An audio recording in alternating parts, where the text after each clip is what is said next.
When I talked to Travis and Ross, I was like, you know that your conference name is Reseller Conference, right? And I'm not much of a reseller. They're like, all right, there'll be like 1 or 2 people that want to hear what you say. So this is a massive success. This is way more than 1 or 2 people. So we'll get started. Okay, this is important because when people get up and they speak, you're like, who the crap is this guy and why should we listen to him?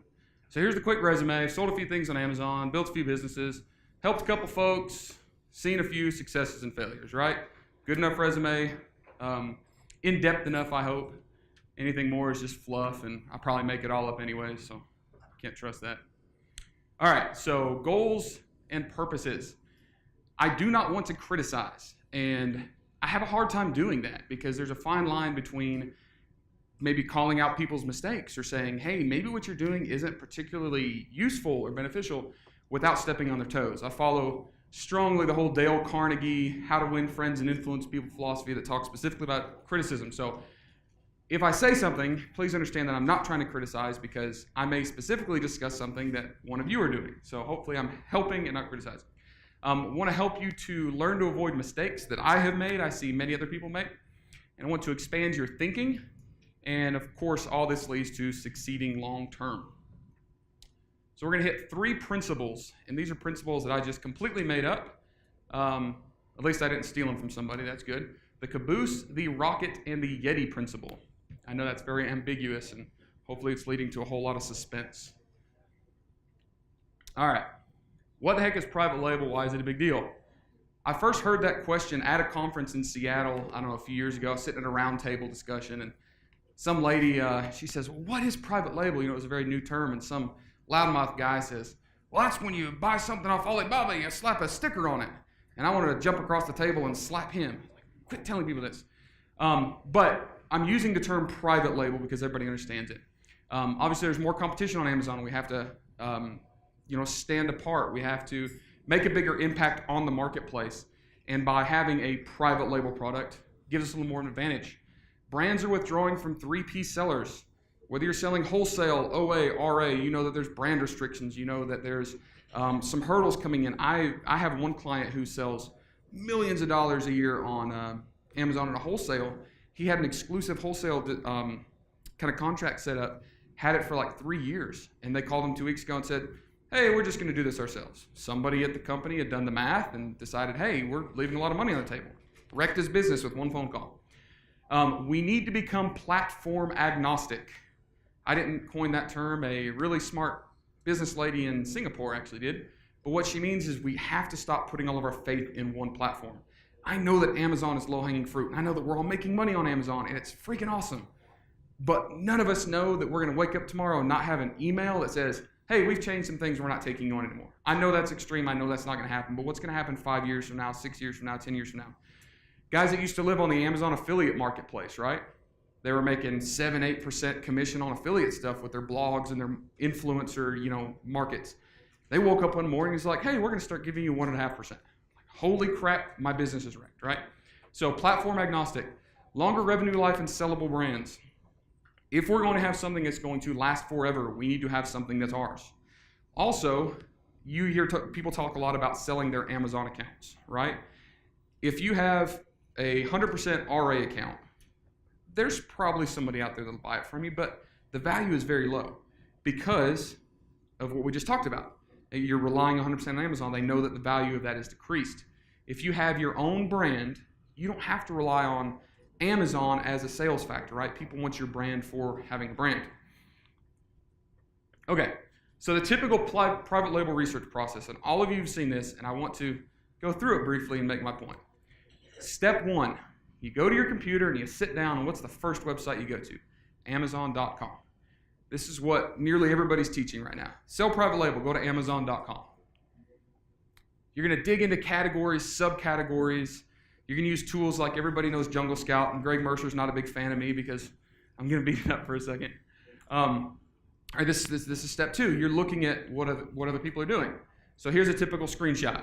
All right, all of the mainstream, I know there's exceptions, the mainstream private label coaching. Go to Jungle Scout, find an item that has a lot of sales, maybe not that many reviews, maybe their listing isn't really perfect, and you're finding, that sweet spot.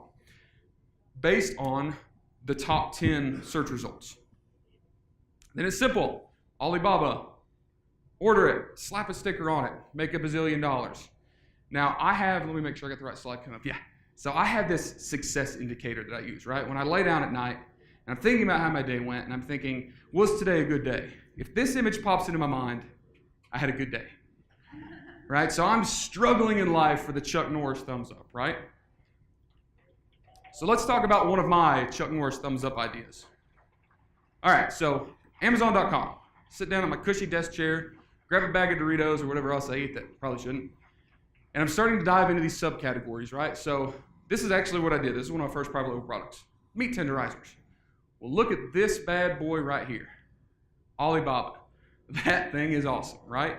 It's similar to some of these that were highly searched brand names. Some guy in China, I've actually met the guy now, designed this thing, and it works awesome. Here it is. My first private label idea, meat tenderizer. It's mechanical. 54 or whatever it is, stainless steel blades. It's mechanical, so when you push it into the meat, I'll lock it. Push in the meat, it stabs it, tenderizes it right. You can lock it out so the kids don't put 54 nice holes in their hand playing with it. Now, disclaimer, everybody here has been on Alibaba, right? You know that Alibaba is a phone book. It is not a marketplace. All right, I'm deviating for a second. All it is a business-to-business directory. All of these numbers up here can be just complete bullcrap. All right, they can say whatever they want to get traffic to their listings and their business. So when you see something like 4.5 with an MOQ of something, take that with a grain of salt. But for all intents and purposes, my business partner in China, Ron, he was able to procure that thing directly from the factory. After I shipped it, imported it, all that good stuff, my landed cost at FBA is $6.50. I was selling it for $19.90. 159% ROI. Pretty good, right? We all love those numbers.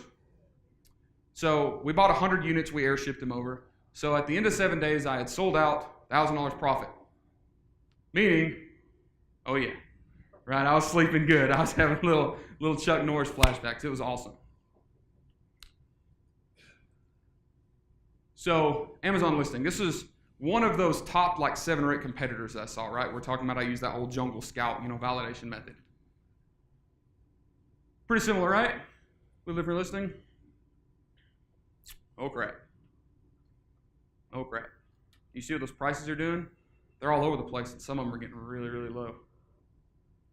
By the time I ordered my second shipment, and I'd ordered like 1,500 of these things, there was 49 listings of the exact same product in different boxes, and maybe sometimes I put a logo right here in the first 20 pages. Guess where I was? I was tanked. I was on page like 22. The A cost of the PPC was just freaking ridiculous. Like it was all over the place, right? So what was happening was other people were seeing the same data that I was seeing, and they're buying that same thing. But I didn't know that because I can't see what other people are doing off Amazon. But by the time I tested it, validated it, bought that big shipment, I was stuck with a whole bunch of these, right? Like I've been giving these out for Christmas presents for 2 years, and wedding presents and birthday presents and kids' birthday parties, favors, and all that good stuff. So, principle number 1, the caboose principle. If you're not first, you're last. Let's go back to that typical private label research thing, right? You are literally going to Amazon.com and seeing what other people are doing. Think about how moderately absurd that is. I want to sell a product. Let's go see what other people are already doing. And let's see if I can come in behind them. Now, everybody says, well, I can optimize better. I can have better listing pictures. Yeah, but everybody says the same thing. Everybody's trying to do that, right? So why it doesn't work? And I'll say there is a disclaimer. People are making money doing this. I've still got products that are this kind of thing, and I'm still making money doing it. There are probably those of you that are doing this, that are making money. So that's my disclaimer. I'm not saying it's not profitable, okay? But what I am saying is we should probably start thinking of different ways to utilize our labor, and I'll get more into that later. Utilize our time and our effort or energy to be a little more successful. So the train engine's already there, right? My kids have a little book that goes through all the cars. And then there's the coal car and the tanker car and the flat car, right? Like those are all those listings. Like everybody is already falling down this thing. So the best case scenario is you're going to be one of those tanker cars or coal cars or the caboose. And in my case, a lot of times I was the caboose. We do this because we as humans don't want to be the first one to jump off the cliff. All right? if we see something that nobody has done before, that's pretty stinking scary. Like, we have this warm, fuzzy feeling when we see, okay, a few other people are doing this and it's selling. I get that. I completely understand that. Completely reasonable psychology. We don't want to jump off the cliff first with a new product. So when we're looking at stuff like those meat tenderizers, it's really easy to say, hey, this is going to work because so-and-so and so-and-so has already done it. So, Tim, what about the launch? Like, other people are doing it, right? But I can rank hack. Like, I can do all these hacks that get my BSR up, and I can beat all these people and, use these different services and tools.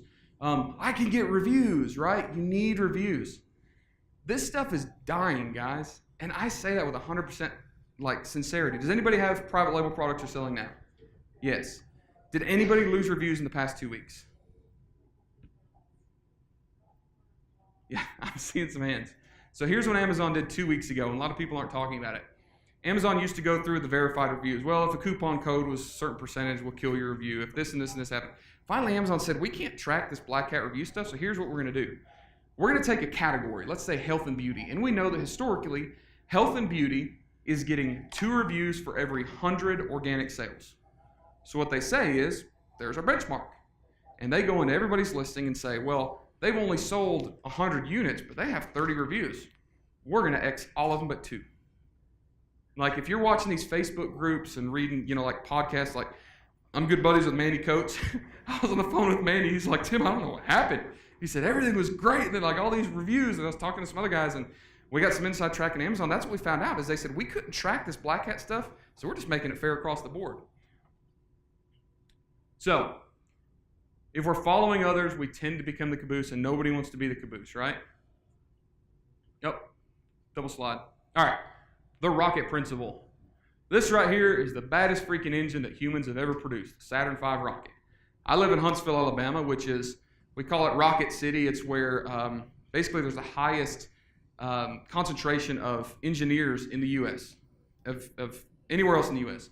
And everybody gives credit to Cape Canaveral and, Houston, we have a problem. When it comes to NASA, it's really Huntsville. That's where all the engineers are. Our office is like 3 miles from this bad boy. Humongous engine. Now, I think of launches like a rocket, okay? You're going to use a tremendous amount of engineering, a tremendous amount of brain power, which is your fuel, a tremendous amount of energy, right? And you're going to do something ridiculous. They're going to take that huge, humongous rocket and beat gravity, right? They're going to get it up into the atmosphere, which is a colossal feat, right? It's amazing. And I think of our launches, our launch techniques as that. We're using that tremendous amount of power and energy and focus and resources, right? We're spending a ton of money in high pay-per-click cost of a lot of giveaways, right? Here's the problem with the rocket principle. First one's Amazon. Like I said before, Amazon is giving less credit now with this whole A10 algorithm thing that just came out, or the advanced A9, whatever. They're not officially saying it, but they're changing the way ranking and page results are basically populating, and this is just in the past few weeks. So Amazon is whipping our butt in the launch process. Again, I'll go back to Manny. I was talking to Manny, and he's like, man, we got this great CPR method thing, and he swears it still works, but everybody's going, Manny, the CPR method doesn't work. Well, it's just because they've changed everything. So Amazon is fighting us because Amazon wants the playing field leveled. Amazon doesn't want people to cheat their way to the top. Amazon is tired of people taking the same old crap that everybody else is selling and boosting their way all the way up because it doesn't help the customer experience, right? And like we heard yesterday, Amazon is focusing on the customer experience first and foremost. The second problem we got is us, right? It's competition. If you're boosting things, if you're fighting things, everybody else is doing it too. So if you are, what's the word I'm looking for? If you are altering fate, right, by boosting your product, what's the word I'm looking for? One of y'all help me. Not organically, artificially. Thank you. I needed that. If you're artificially boosting your stuff, you've got people that are beating you, right? Gravity's competition. So think about those rockets, right? Except for a few, exceptions like the space stations. Rockets, you spend all that time going up, but what happens? They always come back down, right? All that power is burned up in 3 or 4, short minutes. getting up into the atmosphere, and then it comes back down. And I'm seeing that constantly. Like, it makes me want to scream sometimes because people spend all of this energy trying to boost their products up. And then once that energy runs out, once their PPC budget runs out, once their giveaways run out, Amazon and humans are beating you to it, and it's falling back down. So just because people are doing it wrong doesn't mean there isn't a right way. So I want to look at my favorite principle, Yeti principle, right? Really cool. I came up with it by accident. I'd like to say it was like a brainchild thing. It kind of sticks. So let's talk about a private product. I told you I hate the term private label, but I use it because everybody understands it. Let's talk about private products. Anybody seen one of these things? Anybody have one of these things? Their grandpa had one in their garage. It's amazing. Invented in 1913. It was patented then. Of course, the patent ran out after 7 years. What's amazing about this thing is it's dang near indestructible, and it keeps your soup hot or your coffee hot for freaking ever, right? World War II, it's had some really cool history. Anybody ever seen these? Anybody ever sold these? Every gift shop, they're all over Amazon. You can put little, anything from college badges to funny saying. It says Tervis tumbler. What it is, it's just an acrylic cup that's double walled. It's not even vacuum sealed, right? It's double walled. So it doesn't condensate. If it's hot, it doesn't burn your hands, and you put all these cool little logos and stuff in it. These came out about 18 years ago. Wildly successful, right? Sold billions of these things. They have the smaller version, and the bigger version just has that tapered bottom to, of course, fit in your car cup holder. All right, anybody seen these? Yeti coolers. I was one of those suckers, spent like $400 on one of these things. It's awesome, right? Great coolers. So these were a couple guys in Texas that they were fishermen, right? And they wanted their ice kept forever on these flats boats. So when these guys were upping their manufacturing capabilities, they went to China. They sent a guy to China. And what they were looking for is, see these little rubber latches, these two little latches? They were looking for someone to create those more inexpensively to put on their coolers. So this guy's walking around China, and he goes into a market. He's killing time. And he's looking around for cool stuff to take home, and he finds this bad boy. It didn't say Yeti at the time, but it was a double-walled, vacuum-insulated, stainless steel tumbler. And everybody's seen these, right? Everywhere. I've been in 2 of the factories that are contracted to make the actual Yeti, and they'll sell me an actual Yeti in the box and everything if I take it for under $1 for the cup, lid, and label. You remember back in like 2015 Christmas and 2016 when these things went big?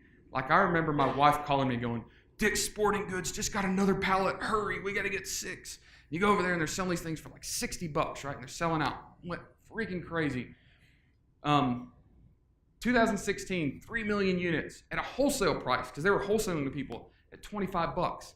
After they're shipping and importing everything, like I've done the math where they stuff a container, they were getting these things into the country for like $1.70 landed, right? Wholesale for $25. Pretty amazing. Oh, duplicate slide. I'm not a very good PowerPoint guy. Sorry. Here's the thing. They didn't invent this thing. It's not patented. That patent expired for that double wall insulation in 1920 or whatever it was. They got the idea by literally getting off their butts and going and finding this thing. They weren't looking for it. Like that guy that was looking for that rubber handle, he literally walked in, said, "These are cool," bought a few off a shelf, went to his home office, gave them out, and they said, "Hey, we make coolers, and this thing's really cool. Like, this keeps ice all day." So they went back and found the manufacturer. Now, let me tell you who did invent that thing, or who designed that thing. He's an Australian guy that creates camping gear. He has a line of retail stores that sells camping gear. Now, remember I showed you that Tervis tumbler, that plastic one? All he did is said, "Hey, this Tervis tumbler's kind of cool, but here in the Outback," I do an Australian voice, but it would be awful. "Here in the Outback, we need something a little tougher." So all he did is he found a stainless steel factory in China and said, "Hey, can you make this thing in stainless steel?" All they did is reinvented the Tervis tumbler, right? Sat on a shelf, not patented. That thing sat there for like years. This guy invented this thing like 20 years, or started having it produced 20 years ago. And it took up until just a few years ago for someone to find it on the bottom of the shelf, and history, all right? They sold a bazillion of those things. Chuck Norris is doing backflips in their office right now, and everybody's knocking it off, right? You can go to Walmart, buy the Ozark Trail version for like $6.99 or something. And Yeti even tried to sue a bunch of these guys, and it all fell through. All the judges and whoever looked at this said, There's no patent here. You've got nothing. So that's why, everybody and their mama has a knockoff of that thing. So the Yeti principle is that there are items out there that are not on Amazon yet that we can find. We don't have to invent them. We don't have to design them. We don't have to do 3D engineered drawings and mold production, all that stuff. But as opposed to going to Amazon.com, seeing what other people are doing, and trying to get in line and become that caboose, and then burn all that rocket fuel and energy to try to catch up with them, let's find things that are not on Amazon yet, but are easy to get. I know that sounds crazy, but it's like we're going to go through that, and you're going to go, oh, well, maybe I can actually do this if you're not already. Is anybody doing that right now? Is anybody getting private label ideas off of Amazon? Cassie, you keep your hand down. Show off. I'm just kidding. All right, so I'm going to go through a list. Pinterest. Anybody use Pinterest? Got Pinterest on their phone? Anybody used it to find a private label idea? Stop. So Pinterest is just a place to show off, right? Now, I know they're getting some marketplace stuff involved, but generally all Pinterest is a place for people to go and say, hey, check out this cool thing I found, or check out this cool thing I made, or check out this cool picture I've got, right? And what's crazy about Pinterest is it populates pins, it pins stuff towards the top based on popularity, views, all that stuff. So what you can do is you can get into Pinterest and start digging into a sub-niche. If I had 6 hours, I'd like do all this on my computer and show you. Start digging into sub-niches. So if you're in something, if you're into baby pacifiers, get on Pinterest. Start searching through those pins, and you will find highly ranking pacifier designs. And I guarantee if you look around for just a few minutes, you'll find stuff that's not on Amazon. Now, maybe it's patented or something like that, but you can go through these ideas pretty quickly. I could spend 30 minutes. I was on a webinar last week doing this live, literally, screen share live. And I was going through Pinterest finding stuff, and I would find ideas, so that's kind of cool, jump over to Amazon. And in like 30 minutes, I found two or three things in camping that aren't even on Amazon yet, and they're easy to produce. And I know by looking at the simplicity of them, they're not patented, right? So start thinking about your time. If you're going to go through hours of looking at Jungle Scout and finding the same crap that everybody else has got, start trying to spend just an hour a day or 30 minutes a day and looking offsite. See if you've got something new. Incubators and crowdfunding. Everybody understands Kickstarter and all that stuff, right? I spent a lot of time on this. Now, generally, Kickstarter is something that you can't replicate the exact products because a lot of times they're patented and there's a lot of money behind it. But just ideas. What Kickstarter's doing is they're entrepreneurs, designers, inventors launching products that fix a problem. And you know that if we can fix a problem, like we're going to have demand for our product, right? So a lot of times I'll go here and just get ideas, just running through stuff I didn't even know existed, problems I didn't know existed, and seeing what other people are doing, just getting ideas, right? 20 minutes a day on stinking Kickstarter. After a week, I promise you'll have 2 or 3 ideas that are easily replicated. Etsy. Anybody use Etsy? Anybody sell on Etsy? Anybody use Etsy to get product ideas? All right, so we had a lot of people that said they use Etsy. My sister is very artsy-fartsy, right? She would never think about actually selling a whole lot of stuff in large production or anything like that. But she sells these little baby head bows on, for photography, those big giant, huge bows that people are putting on little kids on Etsy. So what Etsy is it's just a market for people that maybe are trying to stay small. Like they're not worried about taking this thing to the next level, but it's easy to produce stuff. Most things produced on Etsy are produced in somebody's garage or their living room or their kitchen table. What's that mean for us? Well, we're next level, right? We know that we can go to a sourcing country or a production country like China and have this stuff easily replicated. Now, does it mean it's going to be patented? No. Does it mean that you're going to be able to get an exclusive design? No. But there are a million Yetis on Etsy. I had to practice that so I didn't mix that up. A million Yetis on Etsy. They're products that are out there that have a demand, and you can use Etsy to gauge popularity. Like you can go to Etsy and see how many people have bought this whatever, right? And you can read reviews. Well, holy crap, there's 1,200 people have bought this, I don't know, unicorn hairbrush, whatever. 1,200 people have left a review. They're all 5-star reviews. Let's go over to Amazon and see if anybody sells a unicorn hairbrush, not a single one. Is there a probably pretty reasonable amount of data to suggest that if it's selling on Etsy, that it would also sell on Amazon? Sure, and of course you can track that. You got keyword tools, right? You've got all these helium-10 and scope, and there's a million of them out there that search volume. And let me put a disclaimer on this. there's a lot of products that I'll see on these off Amazon sites or locations, and I'm going to Amazon, I'm running these tools, right? So I'll pull up Helium-10, I'll check search volume, but then I'll check their validation tools, and their validation tools give it like a giant thumbs down. Like, oh, that product idea stinks, don't sell that. Well, a lot of that is because, one, there might not be a tremendous amount of search volume because it's a new product idea, right? So if something just launched on Pinterest, there might not be a lot of like recognition or brand awareness or product awareness of that. So maybe you're not getting that traffic on Amazon yet. Or a lot of these validation softwares, and I'm not going to name any, is a large part of their algorithm are using existing sales. Okay? So what they're doing is they're researching this keyword, and it says, well, crap, nobody's buying that stuff. It must be a bad idea. We'll give it a 1 star. We'll give it a 1. I'm jumping up and down. I'm like, whoa, there's 4,000 people searching for this a month. There's not a single product on Amazon that matches this description. And all the validation tools say it sucks. That's great. That means I'm not going to have a lot of competition looking at it, right? I may have 6, 12 months of doing this thing before even one person notices what I'm doing. It also means that when people search for this, you don't have to have a launch strategy, guys. Put it up there and optimize your listing, and you wake up tomorrow and you're page 1, result 1, right? Because you're not competing with this stuff. All right, I'm getting off track. Y'all hold me back. All right, life hacks. I love life hacks. Who goes to life hack blogs? Anybody to read through these things on Facebook? Literally, hey, I invented this thing with like a paper clip and a sprig of grass and a broken tablecloth. And I made this thing that solves a problem. That's the whole point of life hack. Like, you're hacking life. You're solving problems. You're fixing problems. That means there's a demand. And it also means that they're easy to make. Like, life hack blogs aren't products that people are making in a CNC 3D printing whatever lab out of, all this. It's simple stuff. Like, you can go right now, just search life hack, scroll down to about middle of the page on Google results, go to one and just start scrolling. You go, huh? That's kind of cool. Never thought about that. Like, there's one that resonates in my mind from a few years ago. People were taking, those clothes hangers you get at the store, like Kohl's or whatever, and it's just a flat bar with the 2 metal clips, and they hang the pants vertically. Well, all people were doing were taking that, and they were hanging it on their kitchen counter or kitchen cabinet knob or handle or whatever, and they were hanging their cookbook from it. So when they're cooking, they've got this thing just hanging from their cabinet door, right? I looked at that and I was like, oh, that's cool. Nobody wants that. And of course, I didn't have the idea to go check search volume. But now if you look on Amazon, like, there's a million cookbook holders, right? And they've even expanded them into like iPad holders and stuff.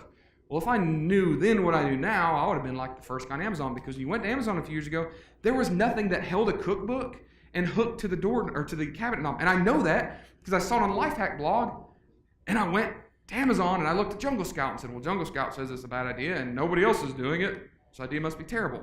Gosh, banging my head against the wall. Why was I not doing that? But we can do that now, right? Frequently fixed common problems, easily produced. And usually these creators of the ideas are not trying to monetize. Like, they're trying to get traffic to their blog, right? They're trying to get just affiliate links or however people make money by getting traffic without selling something. So they're not trying to monetize. So you're not generally going to be competing with them. I live in Alabama. Alabama has a few stereotypes. Some are true, some are not. One of them that is true is we have really, really strange flea markets, right? There's a lot of hillbillies that sit in their garage on a stump of wood, no kidding, in their overalls and whittle stuff out of wood. And occasionally they make something really, really useful, really, really cool, right? Flea markets also have a lot of old stuff, these antique markets. I cannot tell you how many times I've seen something that's old and went, holy cow. Like, why didn't I think of that? Wow, people could use this now. I've got my wife's grandfather's an old farmer, and he used this thing called a ditch axe or a sling blade, right? It's this big long metal or a wood pole with this like kind of curved blade on it. Anybody know what I'm talking about? A ditch axe? And it's miserable. You get in there and you're cutting privet and all that stuff. Well, a few years ago, he was having to go to these flea markets and buy these things. You couldn't find them. They didn't sell them in stores. Now, if you go to Lowe's and Home Depot and the big stores, they're coming back, right? So a lot of times there's this old stuff out there that maybe was selling that you can find in these flea markets, get ideas to kind of recreate it, rebrand it. Everybody knows about the fidget spinner, right? I'm going to go off on a tangent. Fidget spinner, of course we all know about that. Nobody's raised their hand. You know what the fidget spinner was. You know that a lady had that patented? She had it patented years ago for autistic therapy. She didn't know how to sell it. She didn't know how to monetize that thing. She didn't know how to launch that thing. She let the patent expire. Oh my goodness. So 3 years ago, I'm walking around China, this market, and all the kids are playing with these things, and the parents are playing this, and guys are going, oh, you need to buy these, you know. I'm like, I don't know what that is. Nobody's gonna like that. And of course, I checked Amazon Jungle Scout, and nobody was selling them, so I thought, terrible idea. My point is, those things have been around for a long time. It just took somebody to rediscover it and launch it, right? Flea markets are awesome. And here's the thing: everybody in this room, I guarantee, unless you live on the top of a stinking mountain somewhere, has a flea market within 5 miles, 10 miles of your house. On a Saturday morning, take 2 hours, go to this flea market and walk around, just see what's there.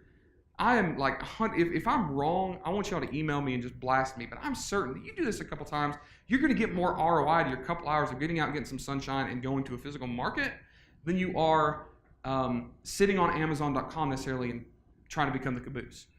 I went to, it wasn't really a flea market, but a few weeks ago, I literally hopped on a plane Saturday morning, went to a different city, spent like 2 hours in this little local flea market that was in like a niche thing, like a little, I don't even know what you call it, like a little craft show. I walked in, I walked down the first row of tables. It was a room like twice this big, it's pretty small. First row, got to the end, I called my business partner, I'm like, I just bought 6. She's like, what? I said, 6 samples, things I've never seen before that work amazing. And it was literally guys that sell at flea markets. These guys are like, well, I've got a real job, but I sit in my garage and make this thing out of leather. And I came up with this cool design. I have 3 of them. And I'm like, I'll take all 3. Said, really? Like, yeah. Of course, what I'm going to do is now I'm going to take that thing down to Central America and replicate it. You know, it's not a patented thing. He doesn't care. It's a hobby for him. But if I wouldn't get off my tail and go to these little flea markets, I'd never see that. Physical markets, specific trade shows. Everybody knows what ASD is, right? Okay. Who goes to ASD to get wholesale accounts? Is it getting tougher? No? I think most people it's getting tougher. Just because there's a lot more people doing it. I went to ASD this year, and what I did is walk around trying to find private label ideas. Try to figure out what's trending, like what's becoming popular, what niches am I not even aware exist. Maybe I can get an idea for private label stuff. Go to industry-specific trade shows, okay?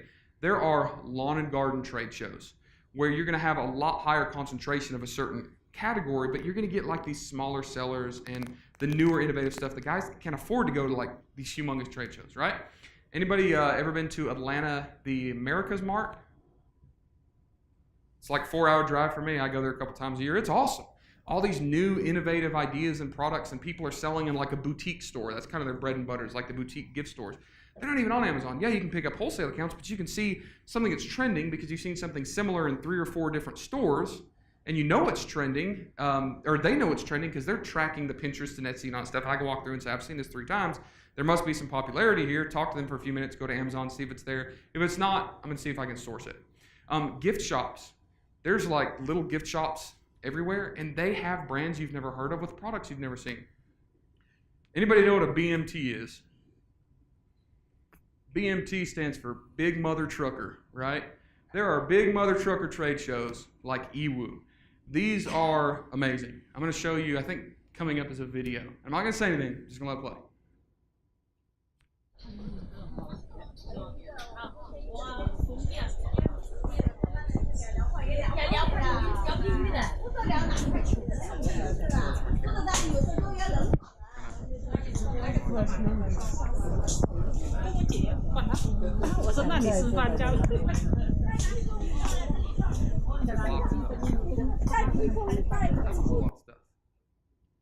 Now, that's EWU market. You've been there. Anybody else been there? It's in China. I'm sorry, it's in China. So, and they have giant markets all over the world, right? I know it's expensive, and I know it's kind of a pain in the butt to go there, but EWU specifically is one of my favorites. There are 100,000 vendors under one roof. So those little shops are vendors. 100,000. In that 14-second video, like how many products do you think you saw? I bet if we slowed it down frame by frame and counted, thousands of products right there. Like I tell people that go to China with me, I'm like, you're going to see 1 million products the first day. And they're like, I'm not going to see 1 million products. And they walk around my lunch, they're like, oh, I think I just saw 3 million products. Yeah. Now, a lot of that stuff, the rubber chickens and the bouncy balls, like that's not going to do you any good, right? But that is the same market where the guys from Texas found the Yeti. Like, so I'm not looking at the stuff hanging on the shelf, the little tchotchke stuff. Like, I'm looking in the back corners, right?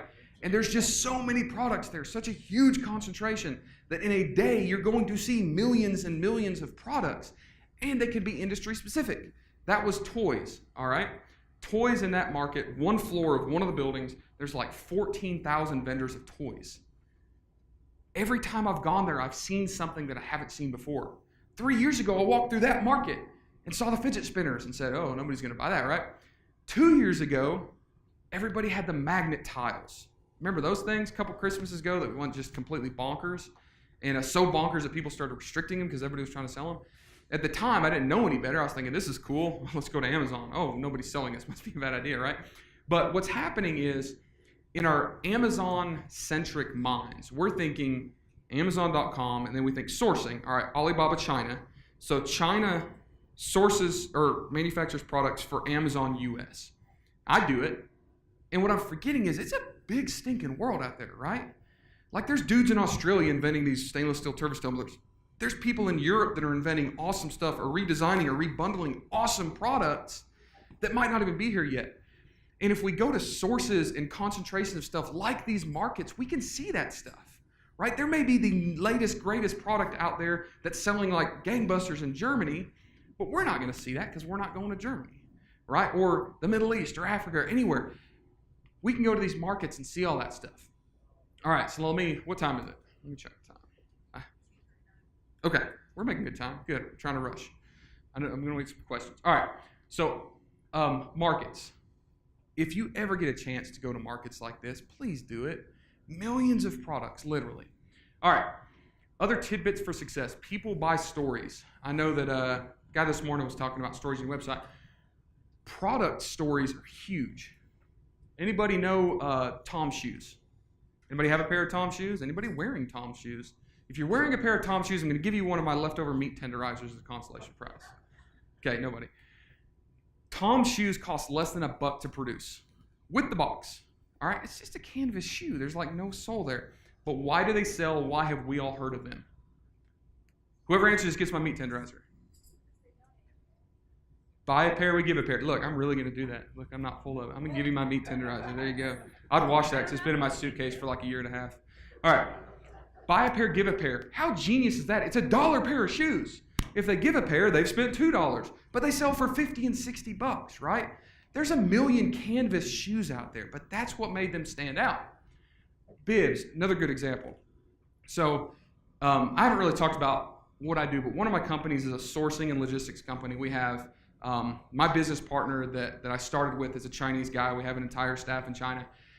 And I started getting these customers from around the world because one thing that we do in our logistics service is we act as importer of record, which is huge. So if you've ever done shipping, you had to get your customs bond and get your all that stuff.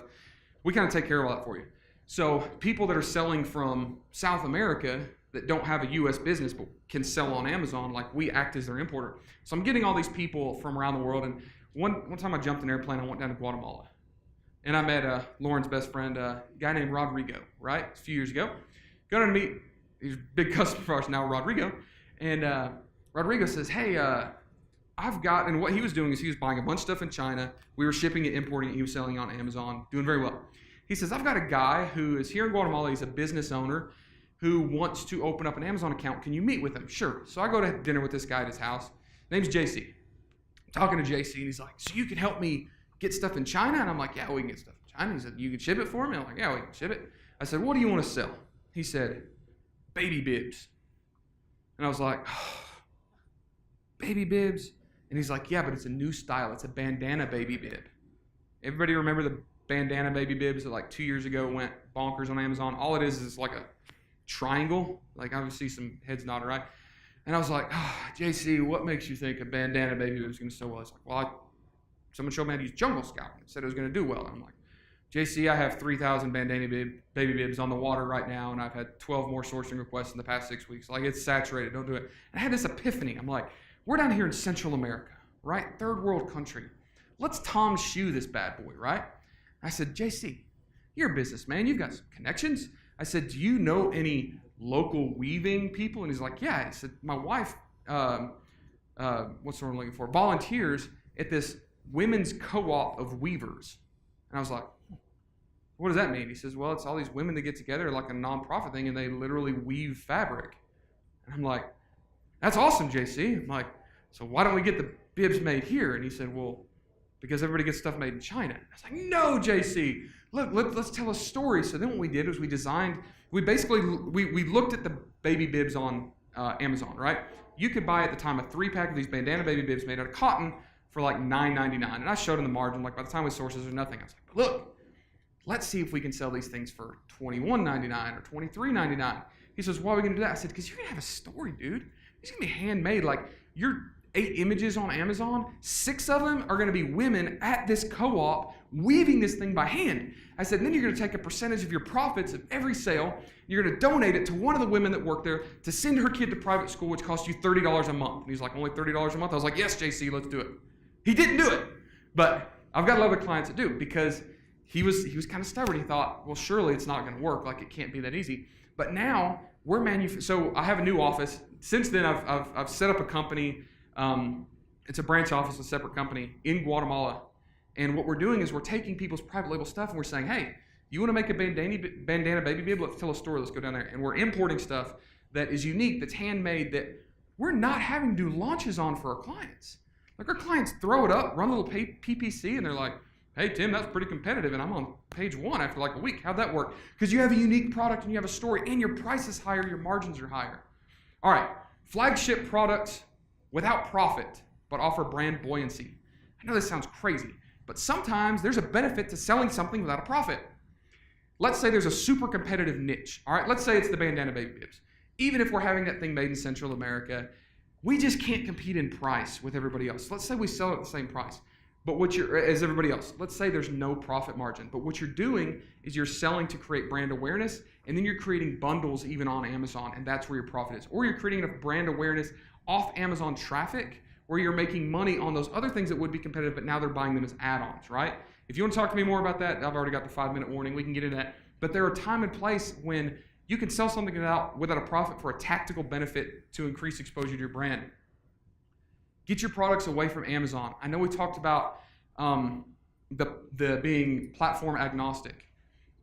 We have stuff every day that I see that are being sold on other platforms, right? And I'm not saying go out and like try to sell your stuff wholesale, but think about brand exposure, right? There are a lot of places like subscription boxes, all right? I have a product personally that we just did like a huge order to one of the biggest subscription boxes in the country, and they didn't make us private label it for them. I got to keep my name brand on it. So I went to the website the other day, pulled it up. I'm like, oh, check this out. Father's Day gift. Boom. This is all me. I texted my partner. She's like, holy cow, we're actually doing it. I'm like, yeah, this stuff actually works. Now what happens is the day that thing got on that subscription box website, the traffic for our brand name on Amazon like quintupled. Like no extra ads. Like people were literally searching our exact brand name. So be thinking of ways, and I can hook up with me. I'll send you more kind of ideas on that. Get away from Amazon just for the brand recognition to sell your products. Really good way to sell private label stuff. So there's like the final 3 pieces of advice. Don't be the caboose. Rockets always fall, and be the Yeti. All right. So Hickory Flats, kind of a flagship company. If you want to get a hold of us, we do sourcing, we do shipping, and now because I think I have a few good ideas and people want to kind of access our ideas, we're doing guided sourcing and training retreats, which is a combination of, hey, come to China with us, we'll handhold you, we'll take care of all your amenities. Like if you're afraid to go to China, but you want to go to that market, come talk to me. We can literally have you land in the airport, meet you. We've got people in this room that are coming here in a few months with us, and go and find the Yeti, right? So training and sourcing. The other thing that we've got going that we're just launching, it's called the Private Label Legion. And what this is kind of a very, very, very huge, ambitious plan to give free content, because I am sick and tired of watching people make these boneheaded mistakes, but not because they're boneheads, they just don't know better, right? You guys have seen it. There's a lot of bad information out there. So what I'm doing is I'm working with a lot of industry experts, a lot of people that when we drop this first load of information, it's going to be really cool. And it's stuff like this. I'd rather get up and talk about private label development than get up and say, hey guys, check out my company, Hickory Flats. This is the 12 reasons that you should source with us. No, I don't want to do that. I want to give you information to help you build your business. So privatelabellegion.com, go to that website. There's one video that we loaded that's kind of like our hype video that explains what we're doing. And then there's opt-in options on the bottom of that. We're going to have Facebook group launching here shortly. You can go ahead and request access to that. Email lists, and when I say it's going to be awesome, I mean it's going to be awesome. Like big industry experts that all of you have heard their names are in on this and providing content, and that's literally what's going to be is content rich for private label development. All right. Any questions? Wow. I must have, oh, now we got them. Okay. I was going to say, I did a great job. Nobody has any questions. All right. Mike. So I've got a question for you. If these products are new that you're creating, you know, where you find them, and they don't have a keyword rank very high in Amazon, how do they find it? How does... So for example, let's say it was, you know, just a product that you find on Pinterest and you create it. So do you only create something that is, you know, that you can find with keywords on Amazon? Do you know what I'm saying? Yeah, I want to make sure that there's searches for it, but the searches don't have to be on Amazon. Like, look up, they're one of the sponsors, like Merchant Words and some of these guys. You can find search volume on Google that might not be on Amazon yet, right? And you're taking a risk. Of course, guys, there's no easy way. Like, there's no, you know, private label isn't an easy thing. There's no easy way to do private label. So, of course, there's risks. I have tried to launch products that I didn't have much success with. And, of course, I tried it small. But what you're asking, you go to Amazon, there's no search volume, but I'm seeing it on Pinterest and Etsy's a good idea. So, a lot of times, let me answer that as an example. Etsy, all right? Hey, it's risky. I see something on Etsy that is actually selling well on Etsy, and there's not one on Amazon, but there's not a whole lot of search volume on Amazon to support this exact keyword. Guys, don't go to Alibaba and try to buy 5,000 things. Buy 10 of them off Etsy. Like, buy them on Etsy. If it's not on Amazon, you can take that product from Etsy, load it up on Amazon, and see what happens. And, you know, cell phone pictures, like, it doesn't have to be great, because if there's nothing else there, yours is the best product. You've spent $70 buying 10 of these things on Etsy and testing it. Go to Merchant Words and go to Google and all these analytics tools and see if people are searching for it here. If I can take a moderately small investment, load it up on Amazon, and if it works, great. If it doesn't, you know, well, I'm trying 10 of these. I'm going wide but not deep. But you don't have to absolutely rely on Amazon data to tell you that people are looking for it. Okay, fidget spinners. 5 years ago, 4 years ago, I would say 3 years ago, nobody was searching for it on Amazon. But it was going bonkers in all these communities and other life hack blogs and all this stuff. Google had tremendous amount of search volume for fidget spinners before Amazon did, because people were interested in the idea before they were interested in buying it. Does that make sense? Hope that answered your question. We got time for one more question. Okay. Someone over here had a question. I think they had their hand up. When you go to the markets, Mm-hmm. how reliable are they if you find something that you really like and you want to go ahead and launch it and get it really going good on Amazon? How reliable are they in keeping the supply up that you might need? On which markets? The YU. The EWU? Oh, EWU. EWU, yeah. That's a really long, I can get a long explanation. I don't use EWU necessarily for my full production long-term runs. Like, a lot of these are resellers, which is great because they have products on the shelf that I can buy right now in a small MOQ at a reasonably low price, right? So a lot of times what I do is I'm buying test orders from there. So if I find a Yeti mug, they bought some from the EWU market, but then they went back and found a factory to actually put the Yeti logo in it, you know, they call it a slug in the mold, to create that logo on it. So generally speaking, I'm only using those markets for my first trial run, because if I go to a factory, they're gonna have an MOQ of 5,000 units, but I can buy 3 cases of that from them. So generally speaking, it's like anybody else in business. You know, you're gonna have your ups and downs, your quirks. Sometimes it's gonna work, sometimes it's not, but generally speaking, it's not a problem because I'm not using them as a long-term supplier. Now, people that do try to use them as a long-term supplier, they struggle sometimes, because if they've got 5 cases now and we can ship it tomorrow and you could be selling it, you know, once it lands in the US, that's great. But remember, the actual factory might have an MOQ of 3,000 units. So if I buy their last 5 or 6 cases of this new product that's selling well in Europe but not here, and I go back to them, they're gonna say, well, we can't get any more unless you buy 3,000. So we have a unique advantage at Hickory Flats because, you know, we have an in-house sourcing company in China. So every time that someone buys something like from the markets to test, we're thinking, all right, what's the next step if this goes well? Now we've got to reach out and find the actual factory, which is usually pretty easy for us. So, all right. Thank you, Tim. Give it up for Tim.